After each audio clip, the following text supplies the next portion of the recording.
क्या आप जानते हैं कि हर 40 सेकंड में किसी न किसी को हार्ट अटैक आ रहा है और हर 4 में से एक इंसान ज़रूर है जो कि हार्ट अटैक की वजह से मौत का शिकार हो जाता है। हार्ट अटैक पूरी दुनिया में मौत की एक बहुत बड़ी वजह है। अगर मैं आपको ये बताऊं कि ये हार्ट अटैक रैंडम नहीं है, बल्कि आप इसको घर बैठे 5 मिनट में प्रिडिक्ट कर सकते हैं कि अगले 10 साल में आपको या आपके किसी जानने वाले को हार्ट अटैक आने के कितने परसेंट चांसेस हैं। मेरा नाम डॉक्टर यासिर है और आज इस वीडियो में मैं आपको यही रिस्क कैलकुलेट करना सिखाऊंगा। आपने इस वीडियो के अंत तक लाजमी देखना है, क्योंकि इसमें ना सिर्फ आपको ये रिस्क कैलकुलेट करना सिखाया जाएगा, बल्कि आपको प्लान ऑफ एक्शन भी बताया जाएगा। तो व्यूअर्स, इस रिस्क को कैलकुलेट करने से पहले आपके पास कुछ चीज़ें होनी चाहिए, यानी कि आपकी फास्टिंग लिपिड प्रोफाइल, जिसमें आपको आपका अपना टोटल कोलेस्ट्रॉल और एचडीएल कोलेस्ट्रॉल पता होना चाहिए। और दूसरे नंबर पे आपको ये मालूम होना चाहिए कि क्या आपको डायबिटीज़ है या नहीं है। और थर्ड पर आपके पास ब्लड प्रेशर की रीडिंग होनी चाहिए कि आम रूटीन में आपका ब्लड प्रेशर कितना रहता है। अगर आपके पास ये सारी चीज़ें मौजूद हैं, तो चलिए इस रिस्क को कैलकुलेट करते हैं। हम वही कैलकुलेटर यूज़ करेंगे जो कि एक दिल का स्पेशलिस्ट कार्डियोलॉजिस्ट यूज़ करता है। इसका लिंक मैं नीचे डिस्क्रिप्शन में दे दूंगा, आप वहाँ से डायरेक्ट इसको ओपन कर सकते हैं। तो व्यूअर्स, हमने कैलकुलेटर ओपन कर लिया है। मैं इसमें अपनी पेशेंट की वैल्यू डालूंगा, आप इसमें अपनी डाल सकते हैं। तो 45 years old male, race white, blood pressure की ऊपर वाली रीडिंग है इस पेशेंट की 150 और नीचे वाली रीडिंग है 90। मेरे पेशेंट का टोटल कोलेस्ट्रॉल है 220, एचडीएल कोलेस्ट्रॉल है मेरे पेशेंट का 45 और एलडीएल कोलेस्ट्रॉल है 100। मेरे पेशेंट को डायबिटीज़ नहीं है तो मैं नो सेलेक्ट कर लूँगा, लेकिन मेरा पेशेंट स्मोकिंग करता है तो मैं करंट को यूज़ करूँगा। हाइपरटेंशन का ट्रीटमेंट नहीं ले रहा और ना ही कोलेस्ट्रॉल की मेडिसिन ले रहा है, तो इसका रिस्क है 9.5%। ये इंटरमीडिएट रिस्क है।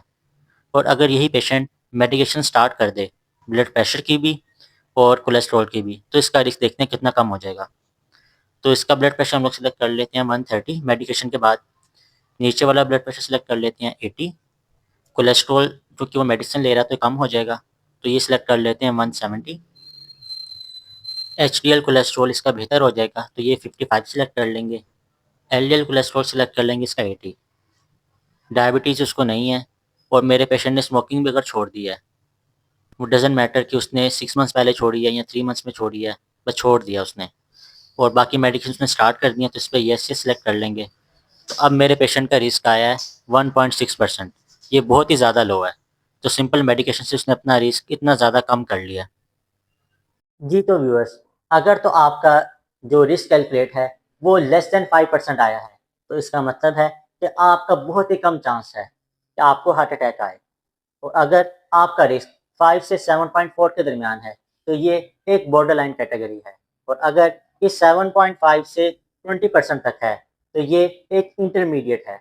और अगर यही रिस्क आपका 20% से भी ज़्यादा आया है, तो ये आप बहुत ज़्यादा हाई रिस्क कैटेगरी में हैं। आपको हार्ट अटैक आने के चांसेस बहुत ही ज़्यादा हैं। व्यूअर्स, आप इसको बआसानी रिस्क को कम कर सकते हैं। अब इसकी थोड़ी मैनेजमेंट पे बात करते हैं। अगर आपका रिस्क लो है, तो आपको सिर्फ और सिर्फ लाइफस्टाइल मॉडिफिकेशन करनी है, यानी कि अगर आप सिगरेट पीते हैं तो आपको सिगरेट को छोड़ना है। इसके अलावा आपको डेली एक्सरसाइज करनी है। आपको अपनी वो फूड इस्तेमाल करनी है जो कि आपके ब्लड प्रेशर के लिए, डायबिटीज़ के लिए और आपके कोलेस्ट्रॉल के लिए मुफीद हो। और इसके साथ-साथ अगर आपका रिस्क जो है वो बॉर्डर लाइन और इंटरमीडिएट कैटेगरी में है, तो आपको लाइफ़स्टाइल मॉडिफ़िकेशन के साथ-साथ मेडिकेशन की भी ज़रूरत है, जो कि आपके कोलेस्ट्रॉल और ब्लड प्रेशर को कंट्रोल में रखे। और अगर आपका रिस्क बहुत ज़्यादा हाई है, तो आपको इन दोनों के साथ-साथ एक इंटरवेंशन की भी ज़रूरत है। व्यूअर्स, आपका हार्ट अटैक रिस्क स्पेसिफिक है, आप इसको कैलकुलेट कर सकते हैं और बल्कि इसको चेंज भी कर सकते हैं।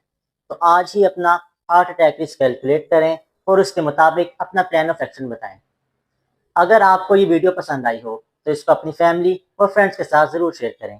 फिर मिलेंगे एक नई वीडियो में नए टॉपिक के साथ। अल्लाह हाफिज़।